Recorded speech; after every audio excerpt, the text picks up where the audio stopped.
اعوذ باللہ من الشیطان الرجیم بسم اللہ الرحمن الرحیم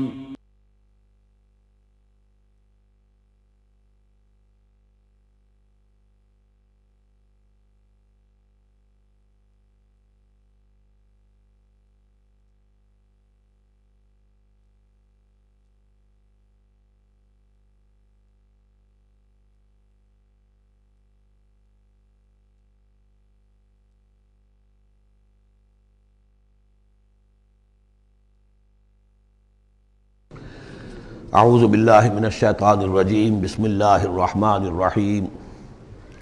سورۃ النصر کے بارے میں اکثر لوگوں کا خیال یہ ہے کہ یہ مدنی ہے، میری ذاتی رائے یہ کہ یہ بھی مکی ہے، اس لیے کہ یہاں بھی اصول وہ ہے اذا جاء نصر اللہ والفتح، جب آ جائے مدد اللہ کی اور فتح۔ میں اس سورت کو جوڑتا ہوں سورۃ الانشراح ہی کے اس آخری حصے سے، فَإِذَا فَرَغْتَ فَانصَبْ وَإِلَىٰ رَبِّكَ فَارْغَب۔ وہ تو مدنی تو نہیں ہے، وہ تو مکی صورت ہے، بڑے ابتدائی زمانے کی۔ یہ تو خبر دی جا رہی ہے کہ ایک وقت آئے گا، اور پیش کی خبر دی گئی محمد رسول اللہ صلی اللہ علیہ وسلم کو، ایک وقت آئے گا آپ اپنے مشن میں کامیاب ہو جائیں گے اور فارغ ہو جائیں گے۔ فَإِذَا فَرَغْتَ فَانصَبْ وَإِلَىٰ رَبِّكَ فَارْغَب۔ اسی رنگ میں یہ بھی ہے اِذَا جَاءَ نَصْرُ اللَّهِ وَالْفَتْحُ، جب آ جائے مدد اللہ کی اور فتح۔ وَرَأَيْتَ النَّاسَ يَدْخُلُونَ فِي دِينِ اللَّهِ أَفْوَاجًا، اور آپ دیکھ لیں لوگوں کو داخل ہوتے ہوئے اللہ کے دین میں فوج در فوج۔ فَسَبِّحْ بِحَمْدِ رَبِّكَ وَاسْتَغْفِرْ، تو پھر اس وقت آپ ہمہ تن اپنے رب کے استغفار اور تحمید میں لگ جائیے گا۔ ابھی تو یہ مشقتیں جھیلنی ہیں، ابھی تو یہ رسالت کے فرائض، آگے بڑھ کر جو مدنی دور میں جنگیں آنی ہیں، جو سخت مراحل آنے ہیں، ابھی آپ کو یہ جھیلنے ہوں گے۔ اِنَّهُ كَانَ تَوَّابًا، یقیناً اللہ تعالیٰ بہت توبہ کو قبول فرمانے والا ہے۔ ان میں چونکہ قرآن مجید میں جو مختلف مصاحف ہیں اس میں جو چیز لکھا ہوتی ہے اوپر کہ یہ مکی ہے یہ مدنی ہے، تو لوگ سمجھتے ہیں شاید یہ کہ بالکل جو سمجھیے کہ طے شدہ چیزیں ہیں، حالانکہ کم صورتیں قرآن مجید کی جو بڑی بڑی صورتیں ان کے بارے میں تو تیقن کے ساتھ معلوم ہے، لیکن یہ کہ بعض جو چھوٹی صورتیں ان کے بارے میں بہت سے اقوال آپ کو تفسیر کی کتابوں میں مل جائیں گے۔ میں نے جتنی بھی بہرحال تحقیق کی ہے، میرے نزدیک یہ بھی مکی ہے، مدنی نہیں ہے، یہ بھی ایک خبر دی جا رہی ہے جیسے کہ سورہ انشراح میں۔ اس کی وجہ یہ کہ پھر آ رہی ہیں مکی صورتیں۔ بسم اللہ الرحمن الرحیم، تبت یدا ابی لہب وتب، بالکل ابتدائی زمانے کی صورت ہے۔ ٹوٹ گئے ہاتھ ابو لہب کے اور وہ برباد ہو گیا خود۔ واقعہ یہ ہے کہ جب حضور کو پر وہ آیت نازل ہوئی جو ہم نے پڑھی ہے سورہ ہجر میں، فاصدع بما تؤمر، پہلے 3 سال تک آپ نے دعوت جو دی ہے وہ لو کی، جسے ہم کہیں گے، کبھی بھی آپ کی دعوت انڈر گراؤنڈ نہیں تھی، اس کو تو سمجھ لیجئے، یہ تو لفظ استعمال کرنا ہی غلط ہے، لو کی۔ اور لو کی میں کیا تھا؟ پرسنل تعلق، پی پی کالز، لوگوں سے جن سے بھی تعلقات تھے، انفرادی گفتگو میں آپ اپنی دعوت پیش کر رہے تھے۔ پھر حکم آ گیا فاصدع بما تؤمر، اب ڈنکے کی چوٹ کہیے۔ تو آپ کھڑے ہوئے کوہ صفا پر، آپ نے نعرہ لگایا وا صباحا، یہ وہاں کا دستور تھا، تفصیل سے میں یہ بیان کر چکا ہوں، سارا واقعہ بیان نہیں کر سکتا۔ تو اس وقت لوگ لپک کر آئے اور ابو لہب بھی آیا آپ کا چچا۔ جب حضور نے وہاں اپنی دعوت پیش کی تو اس نے کہا تباً لکا لہذا جمعتنا، ہم سمجھے تھے کوئی بڑی اہم بات تم نے بتانی ہوگی تو ہمیں بلایا ہے، ہم پہنچ گئے ہیں اور تم نے ہمیں اس کام کے لیے جمع کیا تھا، تو تمہارے ہاتھ ٹوٹ جائیں۔ معاذ اللہ ثم معاذ اللہ، نقل کفر نہ باشد۔ چونکہ حضور بنو ہاشم کو 2 دفعہ گھر بلا کر کھانا کھلا چکے تھے، تو اسے تو معلوم تھا یہ دعوت کیا تھی، لیکن یہ جو طریقہ آپ نے اختیار کیا تھا وہ تھا جیسا کہ وہاں پر عام الارم کے طور پر ہوتا تھا کہ کوئی فوج کی خبر آئے، کوئی فوج حملہ آور ہونے والی ہے، تو جس شخص کے پاس بھی وہ خبر پہنچ جاتی تھی وہ کپڑے اتار کے مادر ذات برہنہ ہو کر کسی اونچے مقام پر کھڑا ہو کر نعرہ مارتا تھا وا صباحا، ہائے وہ صبح جو آنے والی ہے، غارت گری والی صبح۔ تب لوگ سب دوڑتے تھے، جہاں تک آواز پہنچ گئی، جہاں تک نگاہ دیکھ رہی ہے کہ ننگا کھڑا ہوا ہے ایک آدمی اونچائی کے اوپر، دوڑتے تھے لوگ کہ کیا خبر ہے اس کے پاس۔ حضور معاذ اللہ ننگے ہونے کا کوئی سوال نہیں تھا، لیکن آپ نے آدھی بات ان کی اختیار کر لی جس کے اندر کوئی قباحت نہیں ہے، کہ آپ کھڑے ہوئے اور آپ نے وا صباحا کا نعرہ لگایا۔ وہ صبح قیامت کی خبر دے رہے ہیں، وہ خبر دیتے تھے جو صبح ہوتی تھی غارت گری کی، دشمن آ کر حملہ کرے گا، لیکن وہ بھی تو صبح قیامت ہے۔ بات کوئی تو ہنسی کی نکلے، خندہ صبح قیامت ہی صحیح، صبح قیامت بھی تو ہے نا آخر۔ تو اس نے کہا آپ تمہارے ہاتھ ٹوٹ جائیں، تم نے اس کام کے لیے بلایا تھا۔ تو فرمایا تبت یدا ابی لہب وتب، اے نبی جیسے آپ کے دشمن جنہوں نے آپ کو کہا کہ اس کی تو دم ہی کٹ گئی، وہ ہوں گے جن کی دمیں کٹ جائیں گی، جن کا نام لیوا کوئی نہیں رہے گا۔ اسی طریقے سے جس نے کہا ہے کہ آپ کے ہاتھ ٹوٹ جائیں، ہاتھ اس کے ٹوٹ گئے۔ یہ تو چند سال کے بعد کی بات ہے، لیکن حقیقت میں عالم غیب میں تو اس کے ہاتھ کٹ چکے ہیں، وہ تب اور وہ برباد ہو چکا ہے۔ ما اغنی عنہ مالہ وما کسب، کچھ کام نہیں آئے گی اس کا، نہ اس کا یہ مال اور نہ وہ کمائی جو اس نے کی ہے ساری عمر اور جمع کیا ہے۔ سیصلی نارا ذات لہب، وہ جھونکا جائے گا آگ میں جو بھڑکتی ہوئی آگ ہے۔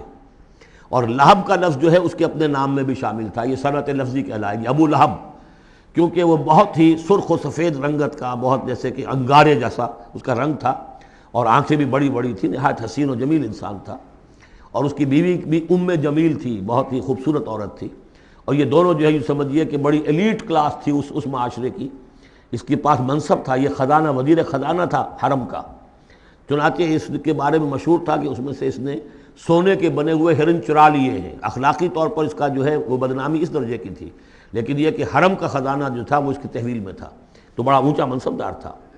تو اس کے لیے یہ کہا کہ جیسے یہ دہکتا ہوا انگارہ ہے، اس کو رنگ ہم نے دیا ہے، ایسی ہی دہکتی ہوئی آگ میں ہم اس کو جھونکیں گے، وامرأتہ، اور اس کی بیوی کو بھی۔ کیوں؟ یہ بھی اتنی ہی دشمن تھی حضور کی جتنا کہ ابو لہب دشمن تھا حضور کا، بلکہ یہ کہنا مشکل ہے کہ بیوی زیادہ دشمن تھی یا یہ کہ یہ شوہر زیادہ دشمن تھا، دونوں۔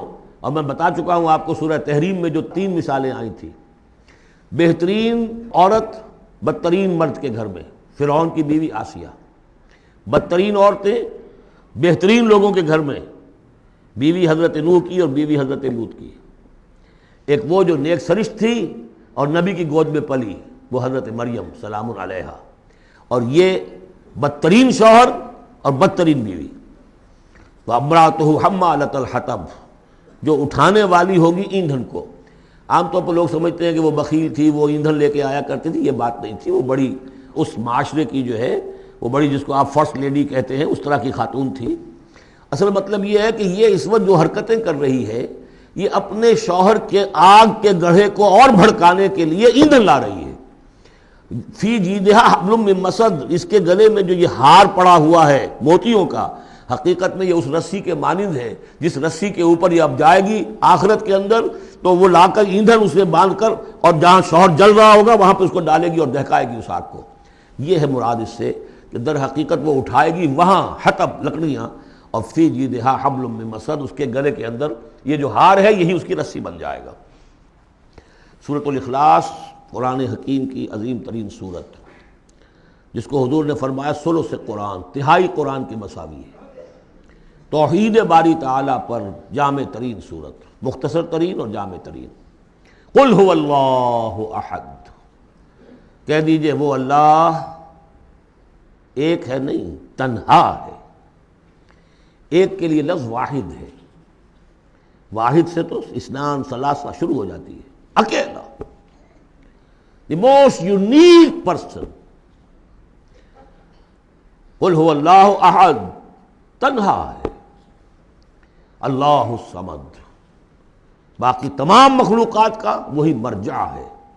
صمد کہتے ہیں بڑی چٹان کو، جس کا سہارا لیتے تھے لڑنے کے وقت، کہ پیچھے چٹان اچھی ہو تاکہ پیچھے سے دشمن جو ہے حملہ نہ کر سکے۔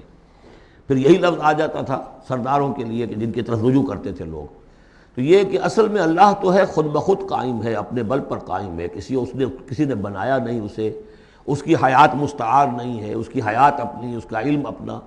باقی جو بھی کائنات کے اندر مخلوقات ہیں وہ سب اس کی بدولت ہے۔ لا یحیطون بشیء من علمہ الا بما شاء، ان کا وجود بھی اللہ کا عطا کردہ، انہیں حیات بھی مستعار ہے، مانگی ہوئی ہے، عمر دراز مانگ کے لائے تھے 4 دن، اور وہ مانگی ہوئی زندگی ہے، جب چاہے گا لے لے گا ہم سے، ہماری زندگی اپنی تو نہیں ہے۔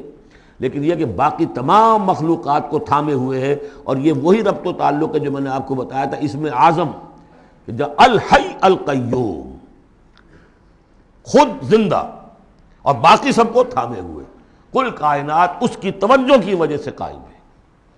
لم یلد ولم یولد، نہ اس نے جنا اور نہ وہ جنا گیا، نہ اس کے کوئی ماں باپ، نہ اس کی کوئی اولاد، نہ اس کی کوئی جوڑی، مت جورو اور بیوی، مت اتخذ صاحبۃ ولا ولدا، یہ ہم پڑھ چکے ہیں قرآن۔ اس اعتبار سے نفی ہو گئی کہ کچھ لوگوں نے اس کے لیے بیٹیاں تجویز کر دی، فرشتوں کو خدا کی بیٹیاں بنا دیا۔ کچھ لوگوں نے جو ہے اس کے لیے بیٹے بنا دیے، حضرت مسیح کو بنا دیا اور حضرت عزیر علیہ السلام کو بنا دیا یہودیوں نے سب نے نہیں، کچھ ان کی فرقوں نے وغیرہ وغیرہ. لیکن یہ کہ اس کا معاملہ یونیک ہے، نہ اس نے کسی کو جنا نہ وہ کسی سے جنا گیا. وَلَمْ يَكُنْ لَهُ كُفُوًا أَحَدٌ، اور نہیں ہے اس کا کوئی بھی، اب کفو جو کہتے ہیں برابری کا، کسی حیثیت سے اس کے برابر. کفو، ہم پلہ، ضد، ند، مثل، مثال، مثیل، کوئی نہیں. کوئی اس کا ہم پلہ نہیں ہے، کوئی اس کا ہم رتبہ نہیں ہے، کوئی اس کا کفو نہیں ہے. آخری دو صورتیں یہ گویا کہ قرآن مجید کے اختتام پر دو پہرے دار ہیں. یہ دو صورتیں ہیں کہ جو اصل میں مدنی صورتیں ہیں، نازل ہوئی ہیں مدینہ منورہ میں، اور ان کا زمان نزول کے اعتبار سے شان نزول بھی ہے کہ ان کا حضور پر ایک مرتبہ جادو کیا گیا تھا، تو اس جادو کے اثرات کو زائل کرنے کے لیے یہ آیات پھر اتری ہیں. اور حضور نے پھر جب ان کی بات بار بار تلاوت کی ہے تو وہ جادو کے اثرات، ایک یہودی نے کیا تھا جادو آپ پر، جس سے آپ کو چیزیں بھول جاتے تھے، اور کافی آپ کو دیہت کو تکلیف رہی ہے. صحیح بخاری کے اندر یہ روایت موجود ہے. ہمارے جدید کچھ ریشنلسٹ ہیں اور جو خاص طور پر منکر حدیث ہیں، وہ سمجھتے ہیں کہ اس میں تو توہین رسول کی کہ جادو کا اثر ہو سکتا ہے. رسول بھی اس اعتبار سے بشر ہوتے تھے. تلوار کا اگر کاری زخم پڑا ہے تو خون نکلا ہے، اور خون نکل گیا ہے تو زوفتاری ہوا ہے، زوفتاری ہوا تو بے ہوشی بھی ہوئی ہے. یعنی یہ جسم جو ہے ان کا، اس کے اعتبار سے جو بھی بخار آپ کو چڑھا ہے، بخار میں تکلیف ہوئی ہے، عالم نزع میں نہایت شدید تکلیف ہوئی ہے. تو اس حوالے سے یہ نہ سمجھیے کہ وہ بشریت کے جو لوازم ہے وہ ختم ہو جاتے ہیں، لیکن اللہ تعالیٰ کی طرف سے انہیں ایک مقام ملا ہے، ایک عصمت ملی ہے، ایک بزرگی ہے، وہ اپنی جگہ پر ہے. تو جادو کا وہ واقعہ بالکل صحیح ہے جو ہوا ہے. لیکن اس کے لیے اب یہ دو صورتیں ہیں، اور یہاں خاص طور پر نوٹ کر لیجئے کہ یہ معوذتین، یہ ایک صورت بھی ہو سکتی تھی، لیکن قرآن حکیم میں جو عام مزاج ہے کہ صورتیں جوڑوں جوڑوں کی شکل میں ہیں، تو دو حصوں میں تقسیم کر دیا. اور اس کی تقسیم کیا ہے؟ ایک وہ چیزیں ہیں جو انسان پر باہر سے حملہ آور ہوتی ہیں، اور ایک چیز وہ ہے جو انسان کے اپنے اندر سے حملہ آور ہوتی ہے. ان دونوں کو دو علیحدہ چیزوں میں رکھ کر اور سکھایا گیا ہمیں کہ تم ہمیشہ اللہ کی پناہ طلب کرتے رہا کرو ان چیزوں کے اثرات سے، ان چیزوں کے اثرات بد سے اپنے آپ کو بچانے کے لیے. بسم اللہ الرحمن الرحیم. قل اعوذ برب الفلق، کہو کہ میں پناہ میں آ گیا صبح کے رب کی. فلق، فلق ویسے تو یہ لفظ ہم پڑھ چکے ہیں سورہ انعام میں. فالق الاصباح، رات کی تاریکی کا پردہ پھٹتا ہے اور سپیدہ سحر نمودار ہوتا ہے. یا گٹھلی، فالق الحب والنوائب، تو وہ جو گٹھلی ہوتی ہے وہ بھی پھٹتی ہے تو اس میں سے دو پتیاں نکلتی ہیں تو درخت بنتا ہے. اس اعتبار سے فلق سے مراد یہاں صرف صبح نہیں ہے، بلکہ جو اگلی صورت میں آ رہا ما خلق، جو بھی کچھ اس کائنات میں اس نے پیدا کیا ہے در حقیقت وہ عدم کا پردہ چاک کر کے اس کو وجود بخشا ہے. عدم سے، عدم محض سے، کریشن ایکس نیہیلو، بغیر کسی شے کے کسی شے کو بنانا. تو قل اعوذ برب الفلق من شر ما خلق، میں پناہ میں آتا ہوں اس کی تمام مخلوقات کی پناہ سے. اب آپ غور کیجئے، مخلوق ظاہر بات ہے خالق کی طرح کامل تو نہیں ہو سکتی. مخلوق کے اندر کوئی نہ کوئی پہلو جو ہے وہ کمی کا، تقصیر کا، نقص کا رہ جائے گا. تو گویا کہ ہر مخلوق میں شر کا پوٹینشل ایلیمنٹ موجود ہے. یہ دوسری بات ہے کہ اللہ تعالیٰ کسی کو سہارا دے دے، کسی کو اپنی طرف سے عصمت عطا کر دے، اپنی طرف سے خصوصی پروٹیکشن عطا کر دے. پوٹینشلی خلق جو ہے وہ گویا کہ مستلزم ہے، اس کے ساتھ شر کے اندر کا پہلو موجود ہوگا. قل اعوذ برب الفلق من شر ما خلق، یعنی وہ شر جو ہے خود اپنی جگہ پر کوئی علیحدہ مستقل وجود رکھنے والی شے نہیں ہے، بلکہ وہ شر جو ہے خلق کے اندر جو کمی کا پہلو ہے. جیسے ہم نے انسانوں کے بارے میں پڑھا، خلق الانسان من عجل، انسان کی سرشت میں جلد بازی ہے. خلق الانسان ضعیفا، انسان کمزور پیدا کیا گیا ہے.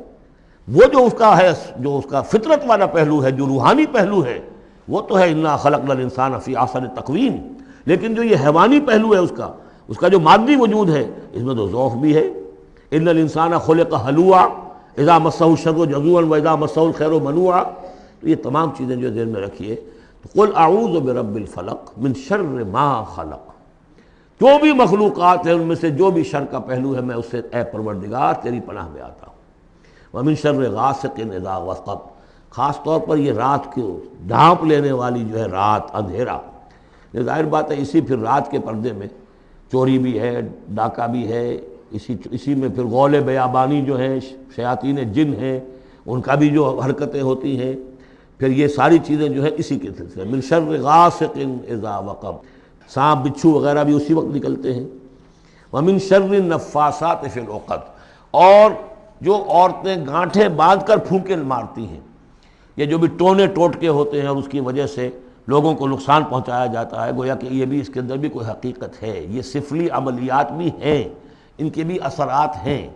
جیسے کہ ہم جانتے ہیں کہ جادو جو ہے حق ہے، برحق ہے، اگرچہ کفر ہے، شراب کی تاثیر ہے لیکن حرام ہے، کچھ نہ کچھ حقیقت ان لکیروں میں بھی ہے، لیکن ہمیں روک دیا گیا کہ ان کے چکر میں مت پڑو۔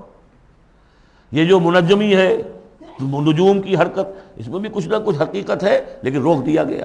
تو کسی چیز کا ہونا بالفعل یہ اور شے ہے، لیکن اس کا جائز ہونا یہ اور شے ہے۔ تو بالفعل یہ عملیات ہیں جو سے اچھے اعمال ہیں، اور ان کو جو ہے کوئی اچھے اوراد ہیں، اچھے وظائف ہیں، تو ان کے کچھ اثرات جو ہیں اچھے ہو سکتے ہیں۔ اسی طریقے سے اس قسم کی چیزوں میں جادو کے جو کلمات ہوتے ہیں ان کی بھی تاثیر ہے، اور وہ جو عورتیں جو ہے وہ جادو کرتے ہوئے، جس کو ہم کہتے ہیں کہ وہ تعویذ گنڈا وغیرہ جو ہوتا ہے، پھر وہ اس میں پھونکے مارتی ہیں، تو اللہ تعالیٰ سے میں ان کے شر سے بھی پناہ چاہتا ہوں۔ وَمِن شَرِّ حَاسِدٍ إِذَا حَسَدَ، اور حسد کرنے والے کے شر سے بھی میں اللہ کی پناہ طلب کرتا ہوں، جبکہ وہ حسد اپنا استعمال کرے۔ اگر حسد ہے دل کے اندر ہے تو بات اور ہے، حسد کو بروئے کار لائے وہ، اور وہ انسان کے درپے ہو جائے اس حسد کی وجہ سے اس سے کوئی نقصان پہنچانے کو، اور اسی کے تابع ہے عین، العین حق، کہ اگر انسان اس حاسدانہ نگاہ سے کسی کو دیکھتا ہے اس کے بھی اثرات ہوتے ہیں، اور اس دیکھنے کے بھی کچھ برے اثرات جو ہیں وہ ظاہر ہو جاتے ہیں۔ تو یہ تمام چیزیں اپنی جگہ پر ہیں، لیکن ان سے پناہ کرنے کے لیے آپ لمبے چوڑے کوئی اور شکلوں میں نہ پڑیں، یہی معوذتین اللہ نے جو محمد رسول اللہ کو تلقین فرمائے، سارا دار و مدار ان پر ہونا چاہیے۔ تعوذ کرتے رہیں، اس لیے کہ ہم پڑھ چکے ہیں سورہ بقرہ میں کہ حضرت سلیمان کے زمانے میں جنات جو تھے انہوں نے یہ سارے کام شروع کیے تھے، اور لوگ ان سے سیکھتے تھے جادو ٹونا، اور آج بھی نقش سلیمانی کے نام سے بکتے ہیں اس قسم کے جو بھی تعویذات ہوتے ہیں، اور وہ دھندا بنا ہوا ہے۔ تو اس کو لوگوں نے سیکھا، اور وہ لوگ جو ہے آج بھی ہمارے ہاں یہ چیزیں چل رہی ہیں، لیکن یہ چیزیں حرام کی گئی ہیں، اور کہا گیا ہے کہ کوئی کسی کو نقصان نہیں پہنچا سکتا جب تک کہ اللہ کا اذن نہ ہو۔ اگر یہ یقین انسان کے دل میں ہو تو پھر اسے کوئی نقصان نہیں ہوگا۔ اور ویسے تو یہ ہے کہ تکلیف اللہ کی طرف سے کسی وقت آ سکتی ہے، بغیر اس کے کہ کوئی اور آپ کو پہنچائے، اللہ کی طرف سے خود بھی آ سکتی ہے۔ سورۃ الناس اب یہ آخری سورت ہے، میرے نزدیک یہ آخری گروپ جو ہے سورتوں کا جو سورہ ملک سے شروع ہوا ہے۔ یہ دونوں پارے جو ہیں یہ سوائے ان دو صورتوں کے سب مکیات پر مشتمل ہیں صورتوں پر، اور صرف یہ دو صورتیں جو ہیں یہ مدنیات ہیں۔ اور ریسیپروکل نوٹ کر لیجئے، پہلا گروپ جو تھا اس میں مکی صورت صرف ایک تھی، سورہ فاتحہ، اور مدنی صورتیں 6.25 پارے پر پھیلی ہوئی، سورہ بقرہ، آل عمران، نساء اور مائدہ۔ اس کے بالکل برعکس ریسیپروکل نسبت یہاں ہے کہ یہاں پر یہ دو صورتیں ہیں چھوٹی چھوٹی، باقی دونوں پارے جو ہیں سب کی مکی صورتوں پر مشتمل ہیں، اور اس آخری صورت کا جوڑ مل جائے گا پہلی صورت کے ساتھ، یہ بھی میں آپ کو بتا دوں گا۔ بسم اللہ الرحمن الرحیم، قل اعوذ برب الناس، کہیے کہ میں پناہ میں آتا ہوں جو تمام انسانوں کا رب ہے اس کی پناہ میں۔ ملک الناس، صرف رب ہی نہیں ہے، بادشاہ ہے، تمام انسانوں کا بادشاہ ہے۔ الہ الناس، تمام انسانوں کا معبود ہے۔ من شر الوسواس الخناس، اس وسوسہ کرنے والے خناس کی جو پیچھے چھپ جاتا ہے، الذی یوسوس فی صدور الناس، جو لوگوں کے سینوں میں وسوسہ اندازی کرتا ہے، اس کے شر سے پناہ مانگتا ہوں۔ یہ جو شیطان لعین ہے جس کے بارے میں آتا ہے کہ ان الشیطان یجری من الانسان مجری الدم، حضور کی حدیث ہے یہ شیطان تو اس طریقے سے انسان کے وجود میں سرایت کر جاتا ہے جیسے کہ خون سرایت کر رہا ہے۔ یہ شیطان جو ہے، اور یہ آپ وہ بھی پڑھ چکے ہیں، وَلَقَدْ خَلَقْنَا الْإِنسَانَ وَنَعْلَمُ مَا تُوَسْوِسُ بِهِ نَفْسُهُ، ہم نے انسان کو بنایا، ہم جانتے ہیں کہ اس کا نفس امارہ جو ہے، اڈ اور لبیڈو، اس کو اندر کیا وسوسہ اندازی کرتا رہتا ہے۔ تو شیطان کو بھی کوئی اور اختیار حاصل نہیں ہے۔ ہمارے اپنے سفلی داعیات ہمارے جو اینیمل انسٹنکٹس ہیں، ہماری جو خواہشات ہیں، شہوات ہیں، ان کو وہ بھڑکاتا ہے، جس کے لیے حدیث میں آتا ہے کہ اس کی تھوتنی جو ہے وہ زمین جو وہ دل کے اوپر ٹکا کر پھونکے مارنی شروع کرتا ہے تاکہ وہ شہوت میں اشتعال پیدا ہو جائے اور سفلی جذبات میں اشتعال پیدا ہو جائے. اس کی اس کو اللہ تعالیٰ نے طاقت دی ہے. یہ ہے وسوسہ، وسواس الخناس. اور خناس کیوں کہا؟ اگر آپ ذکر کریں گے لا حول ولا قوت الا باللہ فوراً بھاگ جائے گا. تو ذکر سے جب دل خالی ہوتا ہے، دل میں اگر اللہ کی یاد نہیں ہے تو شیطان آئے گا، تھوتنی ٹکائے گا اور پھونکے مارے گا. یہ چونکہ شیطان کی یہ ساری ترکیب انسان پر اثر انداز ہوتی ہے اس کے اپنے نفس کے وساطت سے، اندر سے، لہذا اس کے لیے یہ علیحدہ صورت جو ہے وہ قائم کر دی. قل اعوذ برب الناس ملک الناس الہ الناس من شر الوسواس الخناس الذی یوسوس فی صدور الناس من الجنۃ والناس. خواہ وہ جنوں میں سے ہوں یا انسانوں میں سے، ان میں وہ وسوسہ اندازی کرتا ہے. اب اس کو جوڑ لیجئے آپ پہلی صورت کے ساتھ. سورہ فاتحہ میں کیا ہے؟ الحمدللہ رب العالمین، قل اعوذ برب الناس، مالک یوم الدین، ملک الناس، ایاک نعبد و ایاک نستعین، الہ الناس. اس کے بعد کیا ہے؟ ہم آپ سے مدد چاہتے ہیں، اہدنا الصراط المستقیم. یہاں اس کے برعکس ہے، ہمیں اپنی پناہ میں لے لے. بات تو ایک ہی ہے، ہمیں سیدھی راہ کی ہدایت دے، ہمیں شیطان سے پروٹیکشن عطا کر دے. بات ایک ہی ہے، مضمون بالکل وہی سورہ فاتحہ کا. قل اعوذ برب الناس، الحمدللہ رب العالمین، الرحمن الرحیم، مالک یوم الدین، ملک الناس. اور معبود ہے ایاک نعبد و ایاک نستعین. اب ہم نے استعانت مانگی. اب استعانت، استعاذہ، یہ ایک ہی طرح کے الفاظ ہیں. مدد مانگنا، پناہ طلب کرنا، استغاثہ، استعانہ، استمداد، مدد مانگنا، استنصار، نصرت طلب کرنا. باب استفعال کے تمام الفاظ جمع کر دیجئے. تو عبادت، ہم عبادت کرتے ہیں تیری، ایاک نعبد، لیکن ہمیں استعانت، تیری مدد چاہیے اس کے لیے. تو معبود ہے، ہم تیری عبادت کا فیصلہ کرتے ہیں لیکن تیری مدد کے محتاج ہیں. اے اللہ، ہم تیری عبادت کا وعدہ کرتے ہیں لیکن تیری طرف سے ہمیں پروٹیکشن چاہیے کہ شیطان کے وسوسوں سے، وسوسہ اندازی سے ہمیں محفوظ کر دے. اس طریقے سے یہ سورہ مبارکہ ایک اعتبار سے مثنیٰ بن جاتی ہے سورہ فاتحہ کا، اور گویا کہ قرآن مجید کی آخری صورت اور پہلی صورت کے مابین ایک مشابہت قائم ہو جاتی ہے. بارک اللہ لی ولکم فی القرآن العظیم ونفعنی وایاکم بالآیات والذکر الحکیم. دعائے ختم قرآن ہے، میں اس کا ترجمہ آپ کو بتا دینا چاہتا ہوں تاکہ آپ جب وہ دعا سنیں گے تو پھر اس کا ترجمہ بھی آپ کے سامنے رہے. تو یہ اور بڑی اہمیت کے ساتھ اس دعا کو سمجھیے. اللہم آنس وحشتی فی قبری، اے اللہ میری قبر میں جو وحشت ہوگی تنہائی کی، اس وحشت کو دور کرنے کے لیے مجھے قرآن مجید کا انس عطا کر دے. اے اللہم ارحمنی بالقرآن العظیم وجعلہ لی اماما ونورا وہدی ورحمہ. لیکن اب جب موت قریب نظر آتی ہے اور قبر جو ہے وہ نظر آ رہی ہے تو معلوم ہوتا ہے کہ اہم ترین حصہ یہی ہے، اس دعا کا جو پہلا حصہ ہے. اللہم آنس وحشتی فی قبری، اس وحشت کو مانوس میرے لیے بنا دے، لیکن مانوس بنے گی قرآن کے ذریعے سے. وارحمنی بالقرآن العظیم، اور مجھ پر رحم فرمائیو اس قرآن عظیم کی بدولت. واجعلہ لی اماما ونورا وہدی ورحمہ، اور اس دنیا میں پروردگار اس قرآن کو میرے لیے امام بنا دے، میں اس کی پیروی کروں.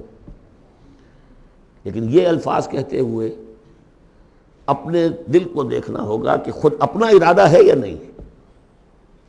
عزم ہو کہ ہاں اب قرآن کو اپنا امام بنانا ہے، اس کے پیچھے چلنا ہے، تب تو اللہ تعالیٰ سے دعا کرتے ہوئے بھی انسان جو ہے پھر اسے سجتی ہے یہ دعا. اور ایسا کوئی شعوری فیصلہ ہے ہی نہیں تو پھر یہ ایک روٹین ہے، بس آپ نے ایک الفاظ ہے جو زبان سے کہہ دیے ہیں. ذالک قولہم بافواہہم، اپنے منہ سے نکلنے والی باتیں اور کچھ نہیں. وجعلہ لی اماما ونورا، نور بنا دے، وہدن، ہدایت بنا دے، اور رحمت بنا دے.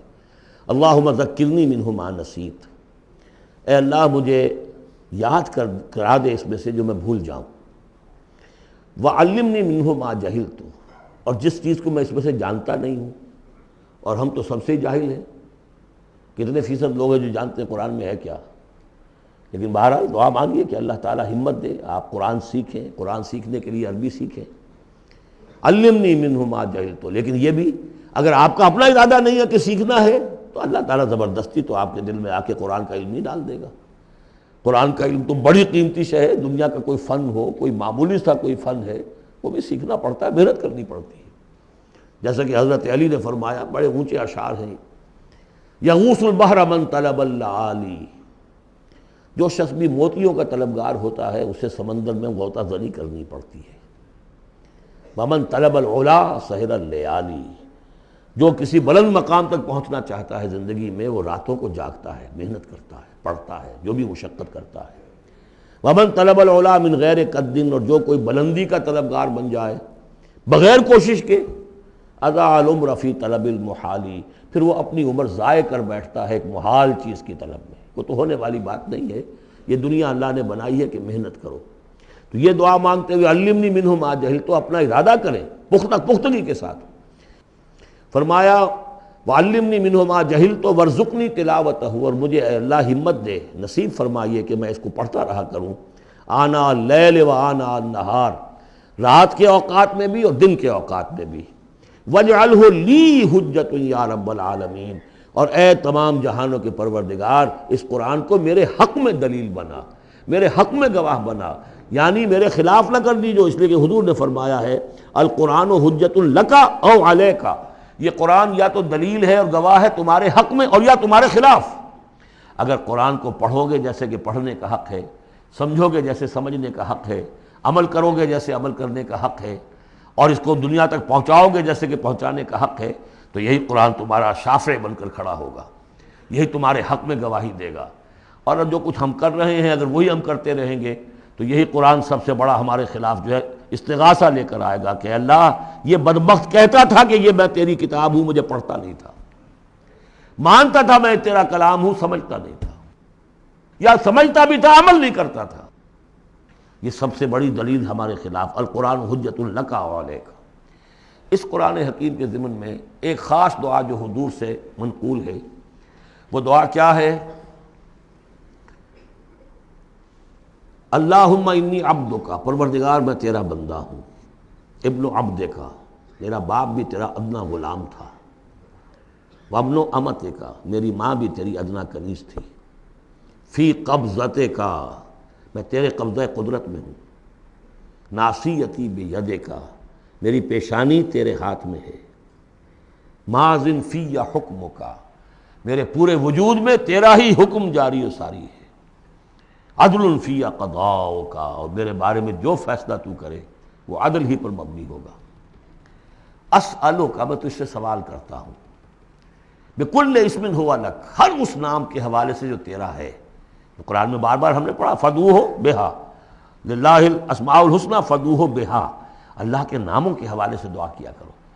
اسألک بکل اسم ہوا لک، جو تیرے نام ہے، انزلتہ فی کتابک، جسے تو نے اپنی کسی کتاب میں نازل کیا، او علمتہ احدا من خلقک، یا تو نے اپنے مخلوق میں سے کسی کو سکھایا، اب استاثرت بہ فی مکنون الغیب عندک، یا اسے ابھی اپنے پاس اپنے غیب کے خزانے میں محفوظ رکھا ہوا ہے۔ سارے ناموں کا حوالہ دے کر اسألو کا کیا، ان تجعل القرآن ربیع قلبی، اس قرآن کو میرے دل کی بہار بنا دے، ونور صدری، میرے سینے کا نور بنا دے، وذہاب ہمی، اور میرے ہموم اور غموم کا، غموں کا اور جو بھی تفکرات ہیں ان کا دور کرنے والا، جلا حزنی، میرا کوئی غم ہو افسوس ہو اس کو بھی ختم کر دینے والی چیز، اس کا ذریعہ اس قرآن کو بنا دے۔ تو یہ بڑی عظیم دعا ہے جس میں ایک طرف عبدیت کی انتہا ہے، تواضع، اللہ کے سامنے تذلل، اور پھر یہ کہ مانگنے کی شے اصل میں قرآن سے کیا ہے، اللہ سے مانگنے کی شے کیا ہے، الرحمن علم القرآن، یہ ہے سب سے بڑی دولت۔ یا ایھا الناس قد جاءتکم موعظۃ من ربکم وشفاء لما فی الصدور وہدی ورحمۃ للمؤمنین قل بفضل اللہ وبرحمتہ فبذلک فلیفرحوا ھو خیر مما یجمعون۔ تو یہ دعا جو ہے آپ مانگیں گے، اور اسی پر اب میں اپنی گفتگو ختم کر رہا ہوں۔ بارک اللہ لی ولکم فی القرآن العظیم ونفعنی وإیاکم بالآیات والذکر۔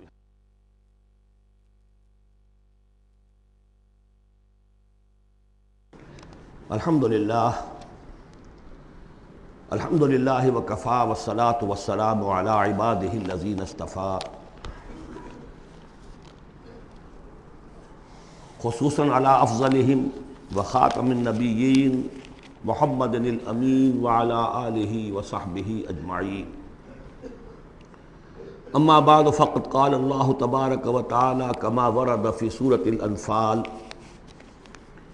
اعوذ باللہ من الشیطان الرجیم بسم اللہ الرحمن الرحیم یا ایھا الذین آمنوا استجیبوا للہ وللرسول اذا دعاکم لما یحییکم وَاعْلَمُوا أَنَّ اللَّهَ يَحُولُ بَيْنَ الْمَرْءِ وَقَلْبِهِ وَأَنَّهُ إِلَيْهِ تُحْشَرُونَ وَاتَّقُوا فِتْنَةً لَا تُصِيبَنَّ الَّذِينَ ظَلَمُوا مِنكُمْ خَاصَّةً وَاعْلَمُوا أَنَّ اللَّهَ شَدِيدُ الْعِقَابِ وَاذْكُرُوا إِذْ أَنْتُمْ قَلِيلٌ مُسْتَضْعَفُونَ فِي الْأَرْضِ تَخَافُونَ أَنْ يَتَخَطَّفَكُمُ النَّاسُ فَآوَاكُمْ وَأَيَّدَكُمْ بِنَصْرِهِ وَرَزَقَكُمْ مِنَ الطَّيِّبَاتِ لَعَلَّكُمْ تَشْكُرُونَ يَا أَيُّهَا الَّذِينَ آمَنُوا لَا تَخُونُوا اللَّهَ وَالرَّسُولَ وَتَخُونُوا أَمَانَاتِكُمْ وَأَنْتُمْ تَعْلَمُونَ وَاعْلَمُوا أَنَّمَا أَمْوَالُكُمْ وَأَوْلَادُكُمْ فِتْنَةٌ وَأَنَّ اللَّهَ عِندَهُ أَجْرٌ عَظِيمٌ. صدق اللہ العظیم. رب اشرح لي صدري ويسر لي امري واحلل عقدة من لساني يفقهوا قولي. اللهم ربنا الهمنا رشدنا واعذنا من شرور انفسنا. اللهم ارنا الحق حقا وارزقنا اتباعه وارنا الباطل باطلا وارزقنا اجتنابه. اللهم وفقنا لما تحب وترضى. اللهم اجعلنا من عبادك الذين يستمعون القول فيتبعون احسنه. آمین یا رب العالمین. میں نے اپنی اس وقت کی گفتگو کا موضوع قرار دیا ہے بحالات موجودہ مسلمانان پاکستان کے لیے قرآن حکیم کی عملی رہنمائی. قرآن مجید میں کہیں گفتگو مشرکین سے ہو رہی ہوتی تھی، کبھی منافقین سے ہو رہی ہوتی تھی، کبھی منکرین آخرت سے ہو رہی ہوتی تھی، کبھی یہود سے، کبھی نصارہ سے، کبھی مسلمانوں سے. اور یہ کہ مکی صورتوں کا اپنا رنگ اور انداز ہے اور مدنی صورتوں کا اپنا رنگ اور انداز ہے. پھر اس میں احکام الہیہ بھی آئے ہیں، عبادات کے ضمن میں آئے ہیں، معاشرتی احکام آئے ہیں، آئلی قوانین آئے ہیں، سیاسی ہدایات آئی ہیں. اب ویسے تو یہ کہ زندگی کے ہر گوشے کے لیے اور ہر آنے والے دور کے لیے اس میں ہدایت ہے، لیکن اس وقت میں نے جو عنوان معین کیا ہے وہ دو اعتبارات سے بحالات موجودہ اور خاص طور پر مسلمانان پاکستان کے لیے قرآن حکیم کی عملی رہنمائی کیا ہے. لیکن یہ کہ قرآن مجید کی وہ رہنمائی کہ جو ابدی ہے، ہمیشہ کے لیے ہے، اساسی ہے، بنیادی ہے، جو زمان و مکان کی حدود سے ماورا ہے، میں چاہتا ہوں کہ پہلے اسے بھی چند نکات کی شکل میں اس کا خلاصہ آپ کے سامنے رکھ دوں. قرآن مجید کی وہ جو تعلیم ہے ابدی، ماورائے زمان و مکان، ہر دور، ہر ملک، ہر زمانے کے مسلمان کے لیے، وہ کیا ہے؟ پہلی بات یہ ہے کہ اللہ کا حق ادا کرے. اور اللہ کا حق کیا ہے؟ توحید. توحید ایک عقیدے کی توحید ہے، اس کو مانے کہ وہ ایک ہے، اپنی ذات میں تنہا ہے، کوئی اس کا مد مقابل اور کفو نہیں ہے، نہ اس کی صفات میں نہ اس کی ذات میں. لیکن یہ کہ ایک ہے توحید عملی. اور ہم نے اس دورہ ترجمہ قرآن کے دوران 4 صورتوں میں اس توحید پر بڑی مفصل بحثیں کی ہیں. اس وقت گن لیجئے.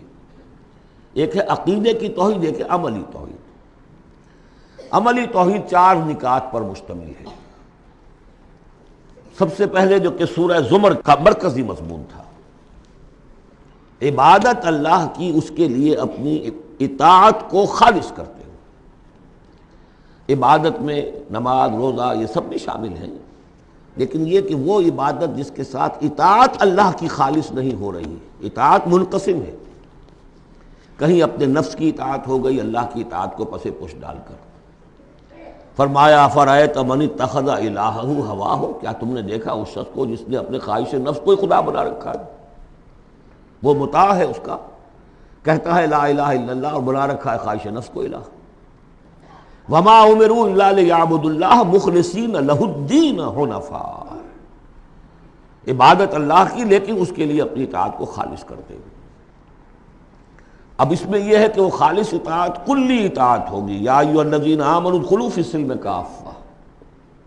اگر اللہ کی اطاعت کچھ حصے میں کی جائے زندگی کے، کچھ میں نہ کی جائے، گویا کہ آپ نے تقسیم کر لیا اطاعت کو، اس پر جو وعید آئی ہے افتؤمنون ببعض الکتاب وتکفرون ببعض فما جزاء من یفعل ذلک منکم الا خزی فی الحیاۃ الدنیا ویوم القیامۃ یردون الی اشد العذاب۔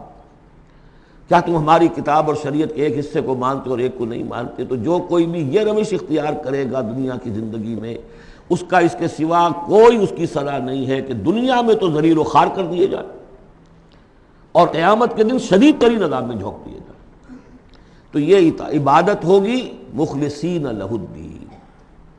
اسی کا ایک اور پہلو ہے دعا، الدعاء مخ العبادہ، الدعاء هو العبادہ۔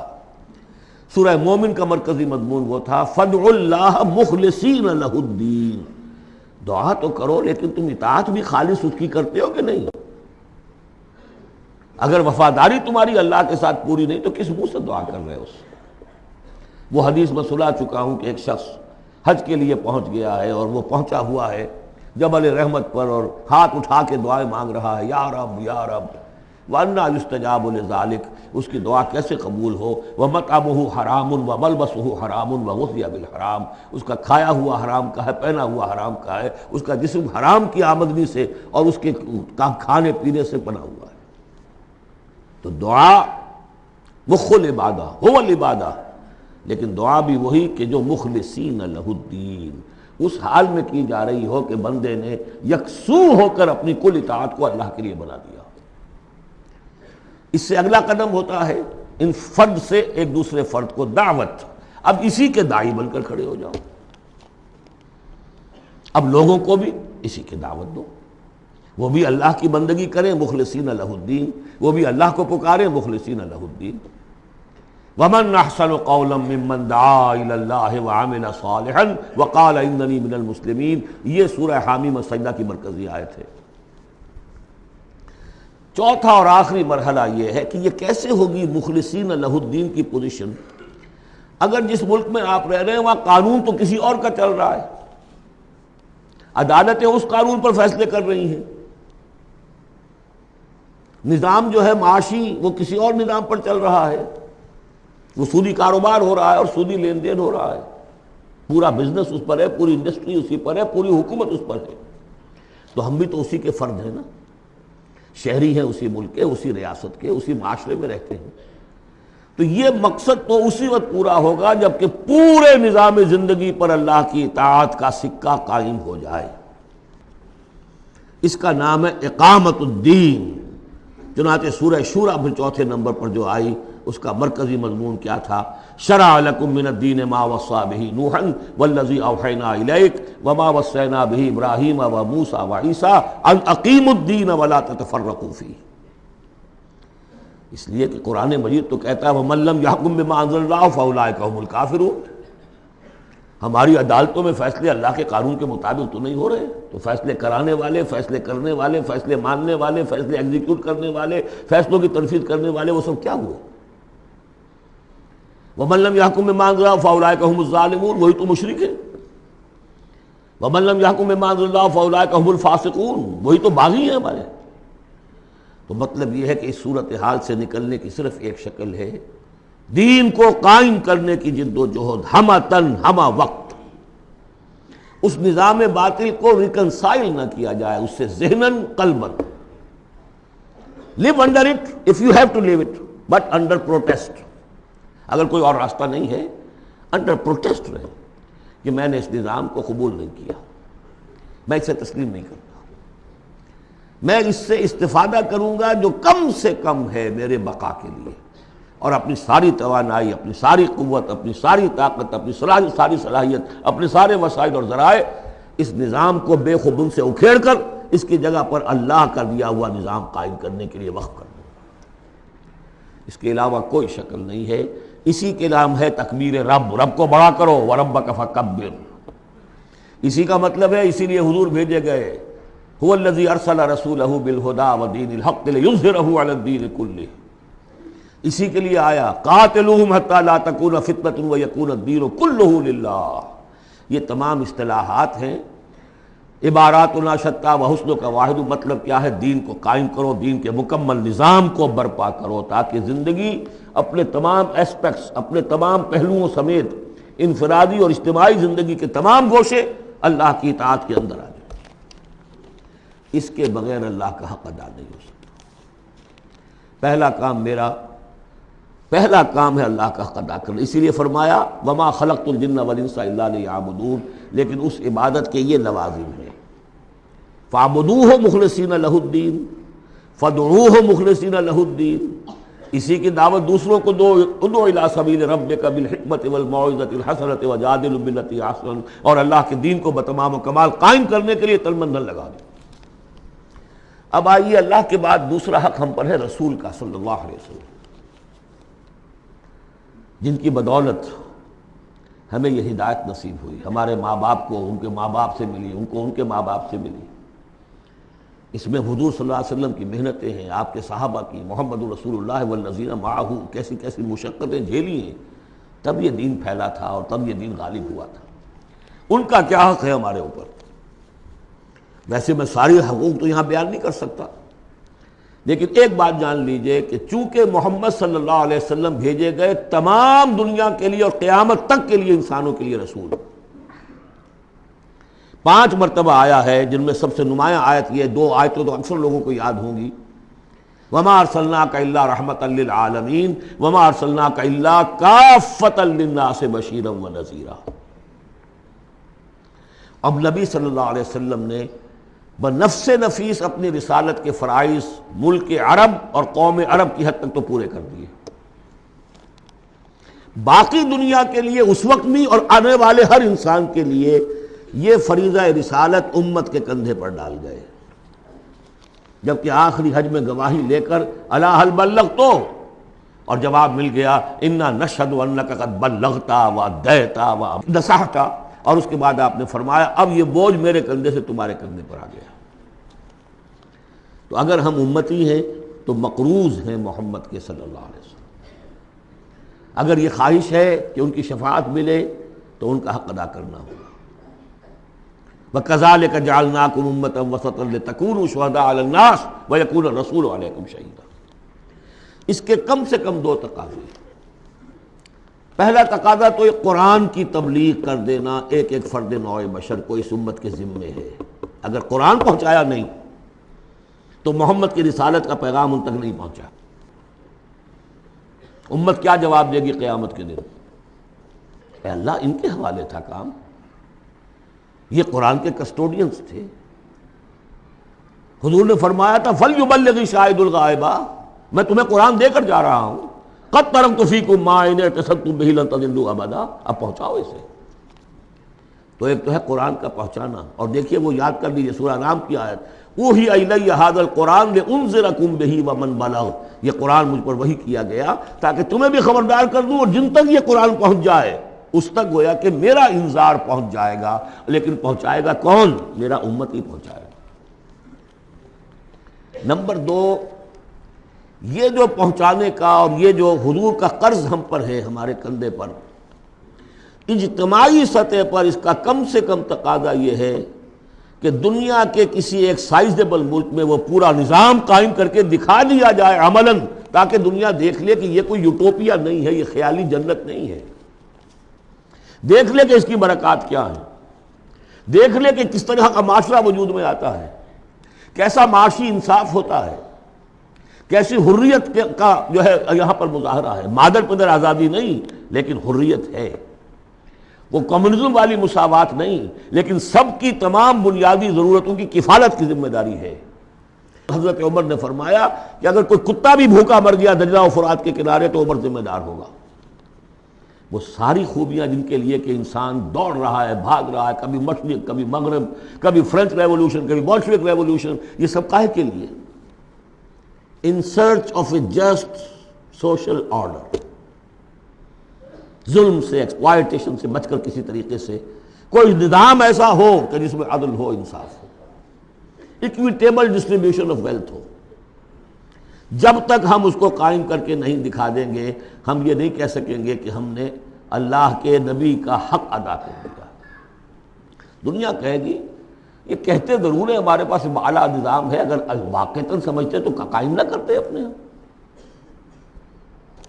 تو ہماری کیفیت جو ہے وہ ہمارے اس قول کی نفی کر دے گی۔ گویا کہ اللہ کا حق بھی ادا نہیں ہوتا جب تک کہ پورا نظام قائم نہ کیا جائے، اور رسول کا قرض بھی ادا نہیں ہوتا جب تک کہ اللہ کے دین کا پورا نظام قائم نہ کیا جائے۔ اب آئیے تیسرا حق ہے بندوں کا، حقوق العباد، جس کے بارے میں کہا گیا کہ اللہ تعالیٰ اپنے حقوق میں تو کوئی کمی برداشت بھی کر لے گا، معاف بھی کر دے گا، لیکن بندوں کے نہیں۔ بندوں کا حق کیا ہے؟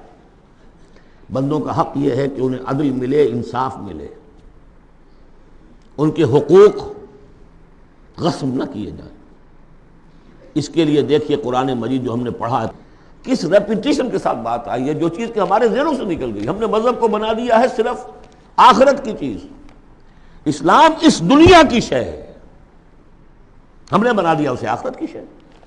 لہذا نتیجہ کیا نکلا ہے کہ لوگوں نے کہا، مارکس نے کہا، religion is the opium of the masses. اب سب کچھ آخرت میں مل جائے گا، یہاں ظلم سہ لو، برداشت کر لو، سرمایہ داروں کے، جاگیرداروں کے، اور جو سرداران قبائل ہیں ان کے سب ظلم سہو، برداشت کرو، اور تمہیں اللہ کے ہاں آخرت میں مل جائے گا۔ قرآن کا نظریہ تو یہ نہیں ہے۔ قرآن کا ہم پڑھ چکے، سورہ آل عمران میں فرمایا اللہ خود قائم بالقسط ہے، عدل کا قائم کرنے والا۔ انبیاء کو کیوں بھیجا؟ اللہ اکبر، وہ آیت سورہ حدید کی آیت نمبر 25، لقد ارسلنا رسلنا بالبینات وانزلنا معهم الکتاب والمیزان لیقوم الناس بالقسط۔ ہم نے اپنے رسول بھیجے معجزات دے کر، ہم نے کتاب نازل فرمائی، ہم نے میزان نازل فرمائی، حقوق اور فرائض کا توازن، حقوق اور فرائض کا توازن۔ کس لیے یہ سب کچھ ہم نے نازل کیا؟ یہ کھکیڑ کس لیے بول لیا؟ Was it an exercise in futility? لیقوم الناس بالقسط، تاکہ لوگ عدل پر قائم ہوں۔ اور ہم نے لوہا بھی اتارا ہے جس میں جنگ کی صلاحیت ہے، جو لوگ ظلم چھوڑنے پر آمادہ نہ ہو، لوہے کی طاقت سے ان کے سر کچلے جائے، تاکہ اللہ دیکھ لے کہ میرے کون سے بندے ہیں جو میرے وفادار ہیں،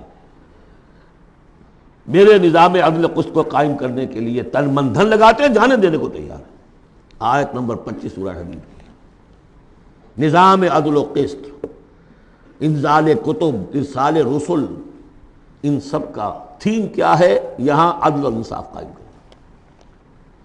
حضور سے کہہ دیا گیا، یہ سورہ شورى کی آیت یاد کر دیجیے، آیت نمبر 15، کہہ دیجئے وَأُمِرْتُ لِأَعْدِلَ بَيْنَكُمْ، دیکھو میں تمہارے مابین عدل قائم کرنے آیا ہوں۔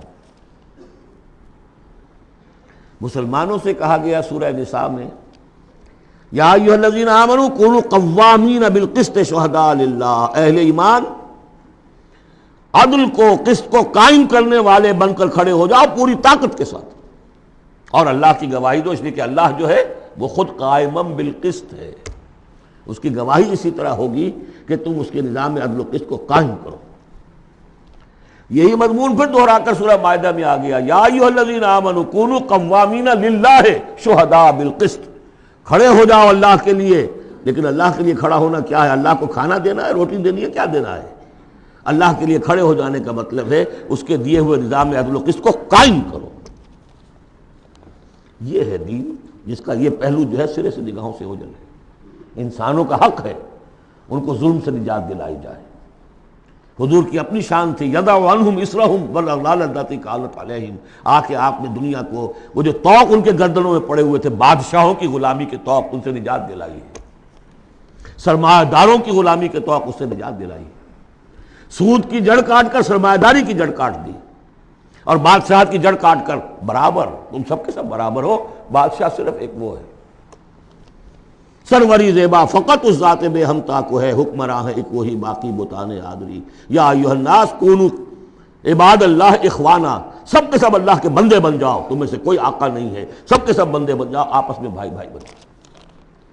اور اس کی آخری بات آپ کو بتاؤں گا، سعد بن ابی وقاص رضی اللہ تعالیٰ عنہ، جب مسلمانوں نے حملہ کیا ایران پر تو رستم سپہ سالار افواج جو تھا ایران کا، اس نے یہ سوال کروایا کہ آپ ہم پر کیوں چڑھ دوڑے ہیں؟ پہلے بھی آپ عرب لوگ تھے، بدوی بدو لوگ تھے، کبھی کبھی لوٹ مار کر کے لے جایا کرتے تھے، آتے تھے لوٹ مار کیا اور چلے گئے، یہ اس دفعہ ہماری جان نہیں چھوڑ رہے ہو، کیا وجہ ہے؟ سعد ابن ابی وقاص رضی اللہ تعالیٰ عنہ غالباً رشتے میں حضور کے ماموں لگتے ہیں، اور صحابی اتنے درجے کے ہیں، عشرہ مبشرہ میں سے ہیں، اور ایک ہی صحابی ہے حضور کا جس کے لیے حضور نے کہا ہے کہ تم پر میرے ماں باپ قربان۔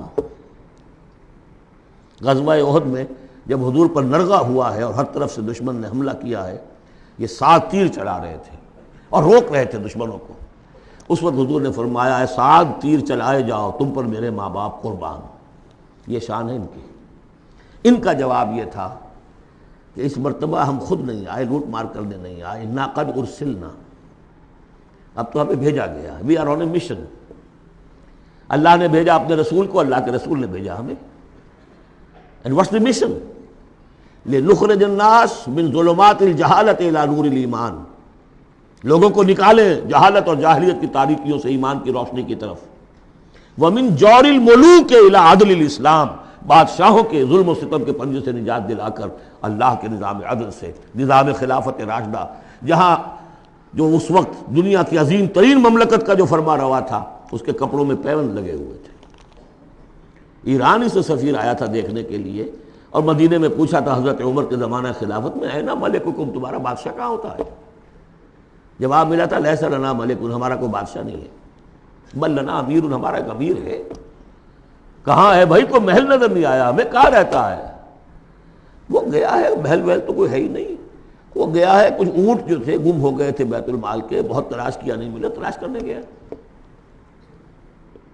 وہ نظام، کوئی وجہ تھی کہ گاندھی نے 1937 میں کہا تھا، جب پہلی مرتبہ پروونشل الیکشنز ہوئے ہیں ہندوستان میں اور فرسٹ انسٹالمنٹ دی ہے انگریزوں نے سیلف رول کی انڈینز کو، اور تقریباً پورے ہندوستان میں کانگریس کی وزارتیں بنی ہیں، ہریجن میں جو اس نے مقالہ لکھا تھا کہ میں آپ لوگوں کے سامنے ابو بکر اور عمر کی مثال پیش کرتا ہوں، فالو دیم۔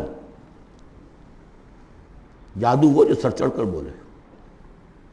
نوٹ کیجئے، یہ 3 ہیں حقوق: اللہ کا حق اقامت دین، رسول کا حق تبلیغ قرآن، اور دین کا ایک مکمل نمونہ ضرور دکھا دینا عملی شکل میں تاکہ حجت قائم ہو جائے، اور انسانوں کا حق انہیں ظلم و ستم کے پنجوں سے نجات دلا کر اور انہیں اسلام کے نظام عدل کے تحت لایا جائے۔ یہ انسانوں کا حق ہے۔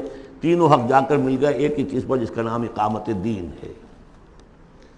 یہ چیزیں میں نے کہی ہیں، یہ ہیں دائمی ابدی۔ ایک مسلمان اکیلا بھی کہی ہے، اس کو بھی سمجھنا چاہیے میری ذمہ داریاں ہیں۔ شروع کریں، آج کریں، کل ایک اور آدمی مل جائے گا، 2 ہو جائیں گے، ایک اکیلا 2 جماعت، ایک اکیلا 2 11۔ نہیں کامیاب ہوتا کوئی بات نہیں، فرض تو وہ ہے کہ ادا کرنا ہے۔ کامیابی ناکامی 950 برس تک حضرت نوح دعوت دیتے رہے، ناکام رہے اس معنی میں، ویسے تو کامیاب وہی ہوئے، باقی قوم جو ہے ہلاک ہو گئی، لیکن اس معنی میں تو ناکام رہے، کوئی پرواہ نہیں۔ اب میں چاہتا ہوں کہ اب پاکستان کے خاص کانٹیکسٹ میں آ کر بات کروں۔ پہلی بات تو یہ سمجھیے، اپنی خودی پہچان ہو غافل افغان۔ یہ پاکستان کس شے کا نام ہے؟ کیا یہ دنیا میں دوسرے جو مسلمان ممالک ہیں ویسا ہی مسلمان ملک ہے، یا اس کی کوئی خصوصی اہمیت ہے، کوئی خصوصی حیثیت ہے، کوئی امتیازی مقام اور مرتبہ ہے؟ اور یہ بھی سارا کچھ میں آپ کے سامنے رکھوں گا قرآن مجید سے۔ میں نے اس آیت کے حوالے سے سب سے پہلی بات یہ ہے کہ قیام پاکستان کا اصل جذبہ محرکہ کیا تھا، میں یہ اس سورہ مبارکہ کی آیت نمبر 26 کے حوالے سے بیان کر چکا ہوں۔ وَاذْكُرُوا إِذْ أَنْتُمْ قَلِيلٌ مُسْتَضْعَفُونَ فِي الْأَرْضِ، ذرا یاد کرو اے مسلمانوں جب تم ہندوستان میں، اب میں اس کی جو ہے تفسیر نہیں کر رہا کہ جب یہ نازل ہوئی یہ صورت اس کا کیا مطلب، اس کے الفاظ کا جو عموم ہے اس کے حوالے سے جس طرح یہ پاکستان کی تحریک کے اوپر 100% منطبق ہو رہی ہے اسے سمجھیے۔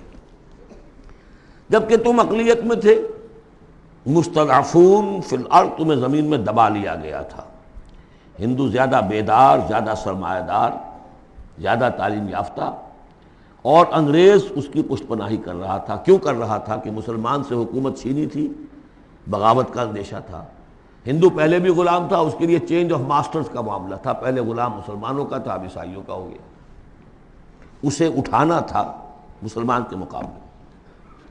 اس سے ایک خوف پیدا ہوا کہ اگر یہ انگریز چلا جائے گا، اب تو پھر بھی رول آف پین ہے، رول آف سورڈ تو نہیں ہے اس وقت، انگریز کی کچھ نہ کچھ قانون جو ہے رول آف لا تھا، اگر یہ چلا گیا اور ملک ہو گیا آزاد دنیا کے موجودہ اصولوں کے مطابق، ون مین ون ووٹ، تو مسلمان تو بالکل ہی رحم و کرم پر ہوں گے، ان کی تہذیب، ان کا تمدن، ان کی ثقافت، ان کی زبان، ان کے معاش کو، ان کے مذہب تک کے اوپر ہندو جو ہے وہ حملہ کرے گا، اور اپنی 800 سالہ جو ہے غلامی کا یا 1000 سالہ غلامی کا بدلہ چکائے گا، جس کا ظہور ہو گیا تھا اندرا گاندھی کے انفاذ سے، جو سقوط مشرقی پاکستان کے وقت اس کی زبان سے نکلے ہیں، we have ایونجڈ our 1000 years defeat، 1000 سالہ شکست کا بدلہ چکا لیا۔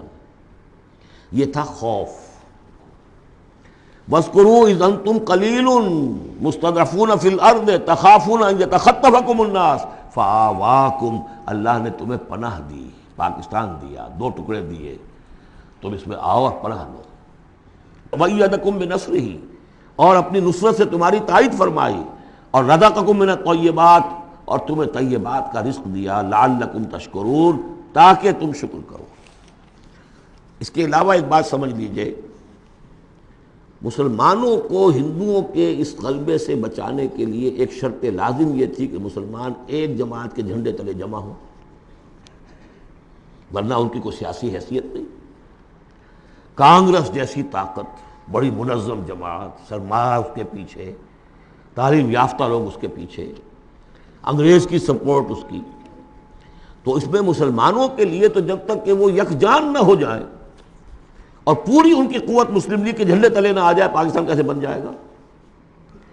اور یہ معلوم تھا کہ چاہے اصل تو محرک ہمارا یہی ہے کہ دباؤ سے بچ جائیں ہم، ان ہندوؤں کے دباؤ سے، ثقافتی، مذہبی، لسانی دباؤ سے، معاشی دباؤ سے بچ جائیں، لیکن یہ ہے کہ مسلمانوں کو یکجا کرنے کے لیے ایک نعرہ لگا، پاکستان کا مطلب کیا؟ لا الہ الا اللہ۔ وہ بات جو میں نے ابھی کہی تھی کہ حضور کا قرض ادا نہیں ہو سکتا جب تک کہ ہم ایسا نہ کریں، وہی بات ہے جو اقبال نے کہی تھی 1930 کے خطبے میں، کہ مجھے یہ یقین ہے کہ ہندوستان کے شمال مغرب میں ایک آزاد مسلمان ریاست قائم ہوگی، اور اگر ایسا ہو گیا تو ہمیں موقع مل جائے گا کہ اسلام کی تعلیمات پر جو پردے پڑ گئے ہیں دور ملوکیت میں، انہیں ہٹا کر اصل تعلیم کا ایک نقشہ دکھا دے دنیا کو۔ ہندوستان نے تو دیکھی مغلوں کی حکومت، خلجیوں کی حکومت، افغانوں کی حکومت، لودھیوں کی حکومت، خلافت راشدہ تو نہیں دیکھی نا۔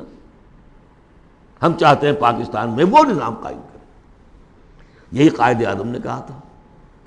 پاکستان اس لیے چاہتے ہیں کہ اسلام کے اصول حریت و اخوت و مساوات کی ایک عملی نمونہ دنیا کے سامنے پیش کریں۔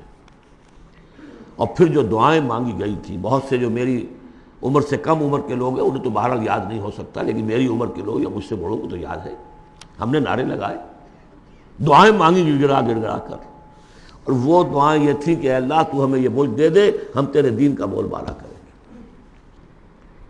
52 برس پاکستان کے ہو گئے، اس میں کتنا اسلام ہم نے نافذ کیا، کہاں ہے وہ اصول حریت و اخوت و مساوات؟ وہی سودی نظام، وہی جاگیرداری نظام، خواجہ از خون رگے مزدور سازد لال ناب، از جفائے دہ خدایاں کشتے دہ کانا خراب، انقلاب ہے انقلاب۔ یہ اقبال کہتا ہوا مر گیا۔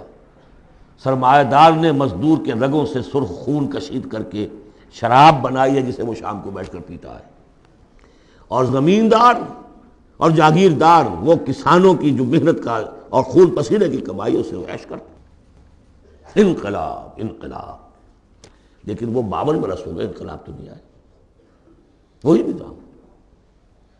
گویا کہ ہم نے اللہ سے ایک بدعہدی کی، اس بدعہدی کی سزا کیا ہے؟ نفاق ہم پر مسلط کر دیا گیا۔ سورہ توبہ کی 3 آیات منافقین کی خاص قسم بیان فرمائی، وَمِنْهُمْ مَنْ عَاهَدَ اللَّهُ، جنہوں نے اللہ سے عہد کیا تھا، لَئِنْ آتَانَا مِنْ فَضْلِهِ، اگر اللہ ہمیں فضل سے نواز دے گا، غنی کر دے گا، لَنَصَّدَّقَنَّ وَلَنَكُونَنَّ مِنَ الصَّالِحِينَ، خوب صدقہ خیرات کریں گے بالکل نیک ہو جائیں گے۔ لیکن جب اللہ تعالیٰ نے انہیں نواز دیا تو کیا کیا؟ بخلوا بہ، پھر انہوں نے بخل سے کام لیا، وتولوا، پیٹھ موڑ لی، وہم موردون، اعراض کیا۔ نتیجہ کیا نکلا؟ فَعَاقَبَهُمْ نِفَاقًا فِي قُلُوبِهِمْ، اللہ نے ان کے دلوں میں نفاق ڈال دیا۔ اور نفاق وہ بیماری ہے، قرآن میں کہا گیا ہے ان المنافقین فی الدرک الاسفل من النار، جہنم کے سب سے نچلے طبقے میں، وہی جو اشد العذاب، یوم القیامت یردون الی اشد العذاب، اگر پورے دین پر کاربند نہیں ہوگے تو قیامت کے دن شدید ترین عذاب میں جھونکے جاؤ گے۔ ان المنافقین فی الدرک الاسفل من النار، اور منافقین کے بارے میں ہم نے سورہ توبہ میں بھی آیت پڑھ لی، سورہ منافقون میں بھی پڑھ لی۔ ان کے لیے اے نبی آپ 70 مرتبہ بھی استغفار کریں گے تو میں معاف نہیں کروں گا۔ استغفر لہم او لا تستغفر لہم ان تستغفر لہم 70 مرۃ لن یغفر اللہ لہم۔ اس نفاق کی 3 شکلیں ہیں۔ نفاق باہمی، وہ ایک قوم ایک نہیں رہی، اب ڈھونڈ اب اس کو چراغ رخ زیبا لے کر، اب وہ قومیتوں میں تحلیل ہو گئی، عصبیتیں، ایتھنک، لنگوسٹک، پروونشل، قوم کہاں ہے؟ تحلیل۔ نفاق باہمی، ایک نفاق کردار، جو حضور نے فرمایا کہ 3 نشانیاں ہیں منافق کی، اگر تینوں چیزیں ہوں تو وہ کٹر منافق ہے، خواہ نماز پڑھتا ہو، روزہ رکھتا ہو اور اپنے آپ کو مسلمان سمجھتا ہو۔ بخاری کی اور مسلم کی روایت ہے، جب بولے جھوٹ بولے، جب وعدہ کرے خلاف ورزی کرے، اور جب کہیں امین بنا دیا جائے تو خیانت کرے۔